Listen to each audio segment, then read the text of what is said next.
Assalamualaikum warahmatullahi wabarakatuh.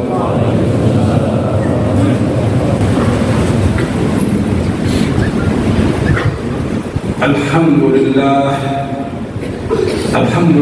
alladzi ja'ala da'wata ila al-huda dilalatan 'ala al-khair wal nasihata lil muslimin afdalul qurbat wa arfa'id darajat wa ahammil muhimmat fid din wa dhalik sabil anbiya'illahi al-mursalin wa awliya'ihi as-salihin.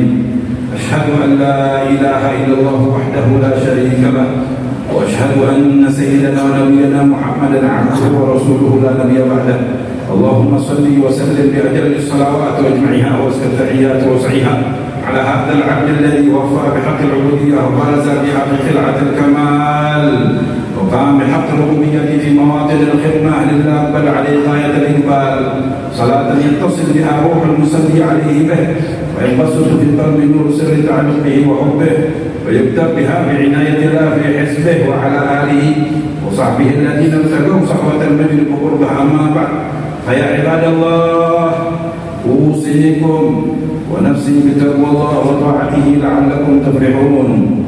قال الله تعالى في محكم كتابه وهو أصدق القائلين: بسم الله الرحمن الرحيم واعتصموا بحبل الله جميعا ولا تفرقوا واذكروا نعمة الله عليكم إذ كنتم أعداء فألف بين قلوبكم فأصبحتم بنعمته إخوانا وكنتم على شفا حفرة من النار فأنقذكم منها كذلك يبين الله لكم آياته لعلكم تهتدون.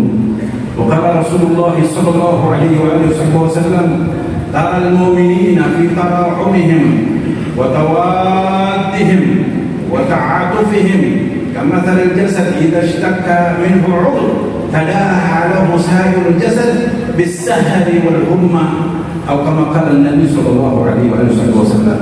صدق الله وصدق رسوله النبي الكريم ونحن على ذلك من الشاهدين والشاكرين والحمد لله رب العالمين. Hadirin sidang Jumat rahimahullah, marilah kita panjatkan puji syukur kehadirat Allah Subhanahu wa taala yang telah menganugerahkan kepada kita berbagai macam nikmat, baik itu nikmatul iman dan Islam, dan itu dua nikmat yang terbesar yang Allah berikan kepada kita, wakafat bihi min nikmat, serta nikmat sehatul afiat. Nikmat kita berada di masjid yang mulia, Masjid Jami' Al-Ma'mur. Mudah-mudahan setiap kita Allah Ta'ala jadikan orang yang pandai mensyukuri akan nikmatnya. Amin.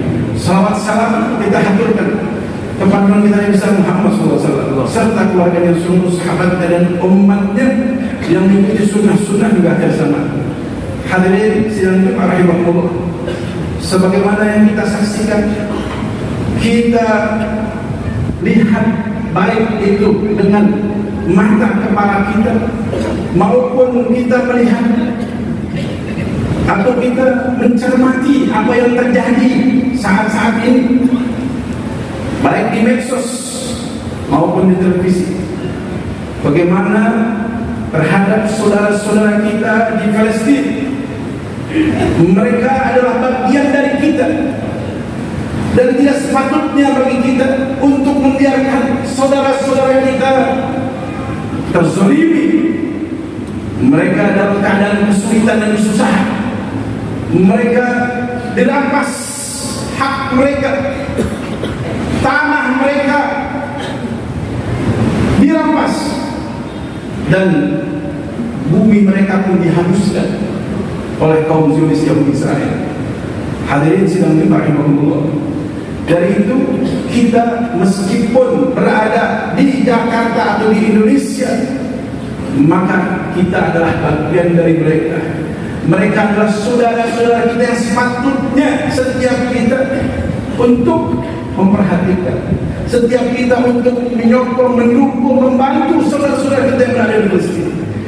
Jamaah sekalian yang Allah, Palestina adalah negara para nabi, kotanya para nabi dan para rasul, dan tidak terlepas dari orang-orang soleh dari masa ke masa, dari abad ke abad. Bahkan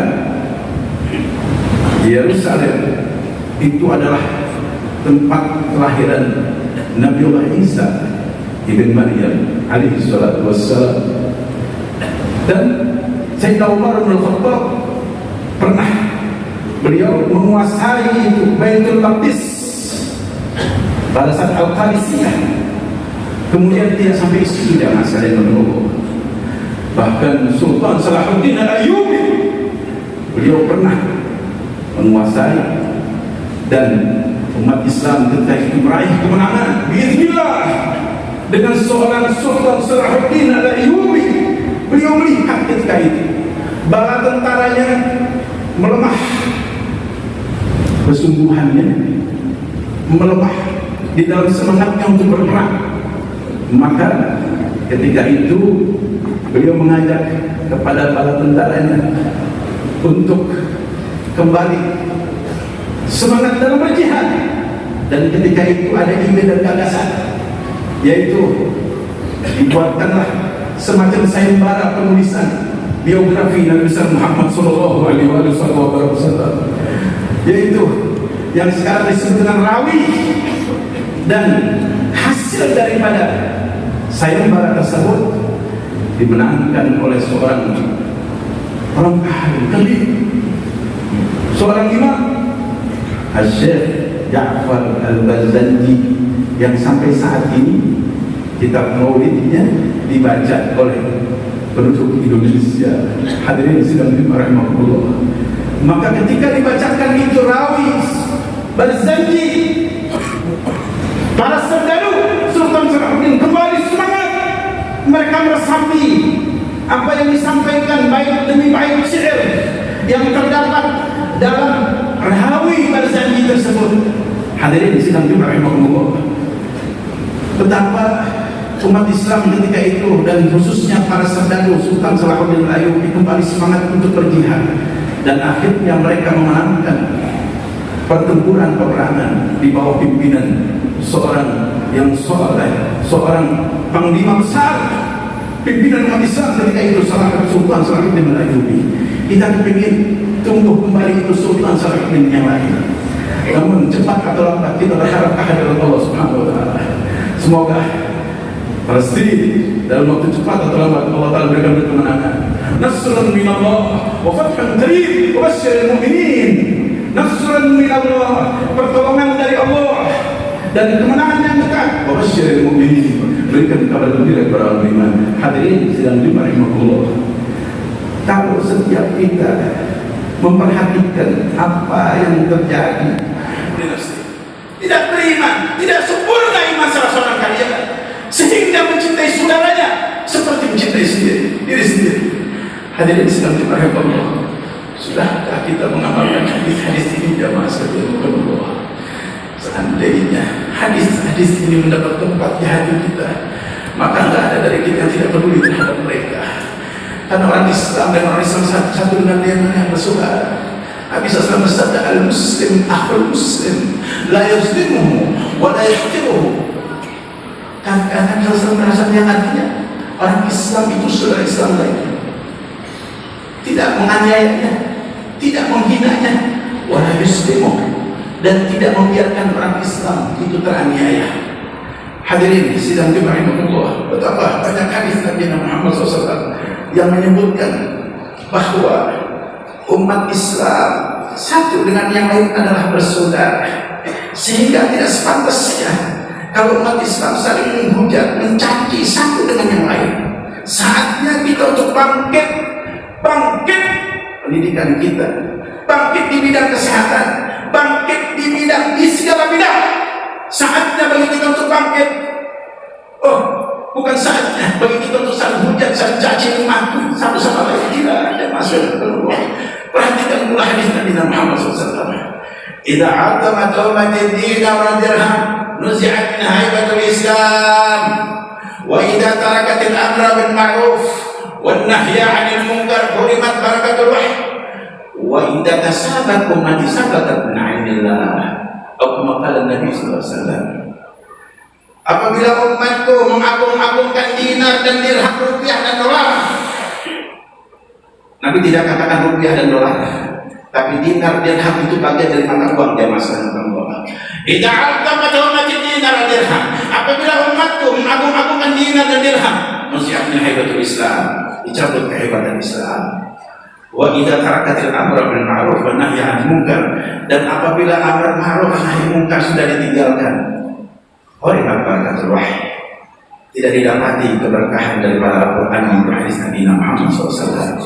Wa idza tasabat ummati, dan apabila umatku saling caci, saling hujat satu dengan yang lain, sabatan min ainillah, gugur dari pandangan rahmatnya Allah Subhanahu wa taala.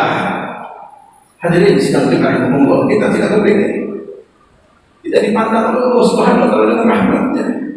Kita tidak kepengen Indonesia menjadi hancur karena sebab beda pilihan. Bisa jadi seorang mertua dengan menantu ribut karena beda pilihan pada saat pilpres. Bisa jadi seorang ayah dan anak bisa jadi ribut, caci maki satu dengan yang lain, bahkan bermusuh-musuhan karena sebab beda pilihan. Oh, tidak, jamaah sekalian, kita harus bersatu. Allah Ta'ala berfirman, wa'tasimu bihablillahi jami'an wa la tafarraqu. Berpeganglah kalian kepada tali atau agama Allah dan janganlah kalian bercerai-berai. Mudah-mudahan Allah Ta'ala mempersatukan di antara hati-hati kita. Allah berikan pertolongan kepada saudara-saudara kita, mereka khususnya kaum Palestin.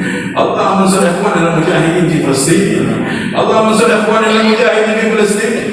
Allah mansur ikhwanil mujahidin di kulli makan. Allah ma'azzal Islam wal muslimin. Allah madabbir a'da'aka a'da'ana wa a'da'ad-din. Allahumma mazzaq jam'ahum wa fatwa وفرج جمعهم وشتت شملهم. اللهم إنا نسألك إيمانا دائما يباشر قلوبنا. ربنا آتنا في الدنيا حسنة وفي الآخرة حسنة وقنا عذاب النار. بارك الله لي ولكم بالقرآن العظيم ونفعني وإياكم بما فيه من الآيات والذكر الحكيم وتقبل مني ومنكم تلاوته المسلم العليم. أقول قولي هذا وأستغفر الله لي ولكم ولسائر المسلمين والمسلمات والمؤمنين والمؤمنات فاستغفروه إنه هو الغفور الرحيم. اللهم صل وسلم على سيدنا محمد وعلى آل سيدنا محمد.